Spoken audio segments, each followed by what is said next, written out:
एकंदरीत गोंदिया भंडारा लोकसभा निवडणुकीची जेव्हा चाहूल लागली तेव्हापासून अशी एक चर्चा होती की यावेळेस किमान गोंदिया जिल्ह्याला उमेदवार मिळेल, परंतु दोन्ही पक्षांनी ज्या हिशोबाने उमेदवार आपले जाहीर केले त्या अनुषंगाने दोन्ही उमेदवार हे भंडारा जिल्ह्यातील आहे। तसं पण गोंदिया जिल्ह्याच्या लोकसभेचा इतिहास बघता इथं फक्त आतापर्यंत प्रफुल्ल पटेल आतापर्यंतचा इतिहास राहिला आहे, त्यामुळे कुठं ना कुठं गोंदिया जिल्ह्याच्या विकासात खुंटलेला आहे। यावेळेस किमान चर्चा होती की गोंदिया जिल्ह्याला उमेदवारी मिळेल, दोन्ही पक्षापैकी कुणीतरी एक देईल, पण तसंही न करता यावेळेस पण दोन्ही उमेदवार काँग्रेस पक्षाने सुद्धा प्रशांत पटोळे हे म्हणजे भंडारा जिल्ह्याचे दिलेले आहेत, तसेच सुनील मेंढे यांचा पण भंडारा जिल्ह्याचा आहे। त्यामुळे गोंदिया जिल्ह्याचा विकास कुठं ना कुठं खुंटतो आहे, कारण जो आपण खासदार निवडून येतो तो पहिल्यांदा आपल्या जिल्ह्याचा विकासकडे लक्ष देतो आणि त्यामुळे गोंदिया जिल्हा कुठं ना कुठं दुर्लक्षित होत आहे। एकंदरीत असं झालं आहे की जेव्हा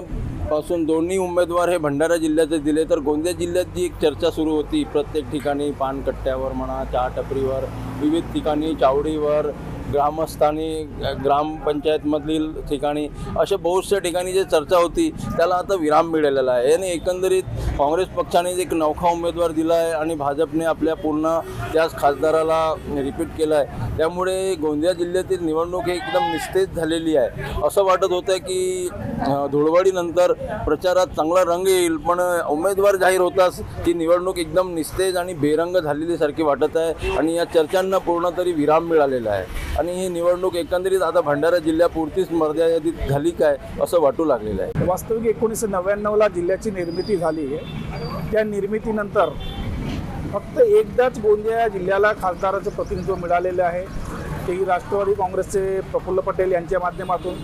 त्यानंतर झालेल्या सगळ्या निवडणुकांमध्ये भंडारा जिल्ह्यातील जनप्रतिनिधींना या जिल्ह्याचे नेतृत्व करण्याची संधी मिळाली आहे। जिल्ह्याच्या विकासाकडे जर पाहिलं तर जिल्ह्याचं प्रतिनिधित्व असलं तर जिल्ह्याच्या विकासाकडे लक्ष दिला जातो, परंतु 2009च्या निवडणुकानंतर झालेल्या एकाही निवडणुकीत या जिल्ह्याला प्रतिनिधित्व न मिळाल्याने गोंदिया जिल्ह्याच्या औद्योगिक, सांस्कृतिक, पर्यटन आणि विकासात्मक क्षेत्रात चालना देण्यासाठी जी गती मिळायला पाहिजे होती ती गती मिळालेली नाही। याकरता जिल्ह्याचं प्रतिनिधित्व महत्त्वाचं आहे। या निवडणुकीमध्ये असं लोकांमध्ये एक उत्साह होता की ही निवडणूक प्रफुल्लभाई पटेल लढणार आणि नाना पटोले लढणार।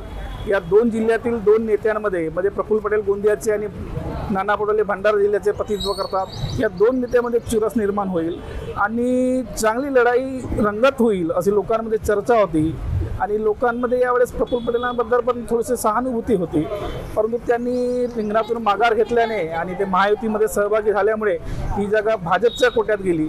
त्यामुळे जी एक मतदारात जो उत्साह होता तो उत्साह आता राहिलेला नाही आहे। त्यातच कसं आहे, भाजपनं परत सुनील मेंढे यांनाच उमेदवारी दिलेली आहे आणि या निवडणुकीत काँग्रेसने पण जो उमेदवार दिलेला आहे तो उमेदवारी एकदम नौखा असल्याने जी हुरहुरी मतदारांमध्ये उमेदवारी घोषित होण्या अगोदर होती ती आता दिसून येत नाही आहे। याला राजकीय पक्षांनी जे उमेदवार दिलेले आहेत ते कारणीभूत ठरलेले आहेत। सध्या देशात लोकसभेच्या निवडणुकीमुळे वातावरण गरम आहे, असंच गोंदिया जिल्ह्यातही वातावरण गरम होतं। सुरुवातीला प्रत्येक पानटपरी म्हणा सगळीकडे चर्चा होत होती की नेमका उमेदवार कोण राहणार।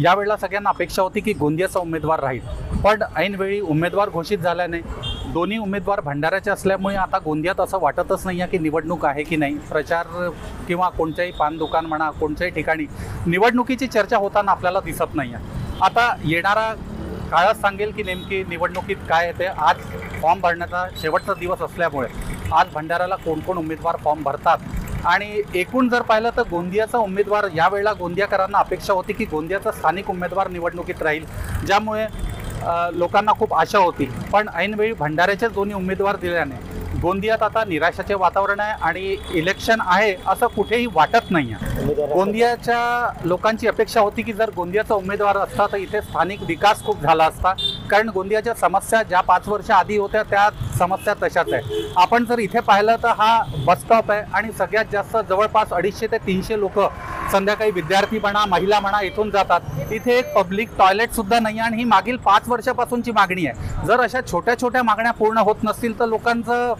विचार करणं अपेक्षित आहे की गोंदियाचा स्थानिक उमेदवार असावा। लोकसभा निवडणुकीची घोषणा झाली घोषणेनंतर ग्रामीण भागासह शहरी भागातही म्हणजे जिल्ह्याचा उमेदवार कोण राहील आणि विकासासाठी कोण सक्षम राहील याची चर्चा व्हायची. उमेदवारी अर्ज भरण्याच्या 1 दिवसापूर्वी दोन्ही पक्षांनी उमेदवार जाहीर केले. मात्र हे उमेदवार जाहीर करताना दमदार नेतृत्व न देता दोन्ही पक्षांनी दुसऱ्या फळीतील मध्यम उमेदवार लादल्याने ही आता चर्चाच कुठे दिसून येत नाही. एकंदरीत लोकसभा निवडणूकचे वातावरण सगळीकडे तयार असताना गोंदिया जिल्ह्यात मात्र असा कुठलाही म्हणजे निवडणूक आहे किंवा काही आहे असं काही दिसून येत नाही आहे. विशेषतः पक्की नाराजी आहे, कारण की अविकसित जिल्ह्याकडे गोंदिया भंडारा जिल्ह्यातील विकसित नेत्यांनी पाठ फिरवल्याने आता विकसित नेत्यामध्ये प्रफुल्ल पटेल, नाना पटोले म्हणजे लोकांना अपेक्षा होती की यांची हे दोघे लढतील आणि जिल्ह्याला त्याचा चांगला लाभ होईल, परंतु तो झाला नाही. तो झाल्या नसल्यामुळे प्रत्यक्षात आहे की जिल्ह्यावासियांची खूप निराशा झाली आहे. पहिले इलेक्शनच्या इथे माहोल राहत होता, चर्चा होत होते, आता नाही होत आहे. तर यायचे आता येत नाही आहे. त्यापासून उमेदवार जाहीर झाला आहे. उमेदवार जाहीर झाल्यामुळे लोक इथे चर्चा करत नाही.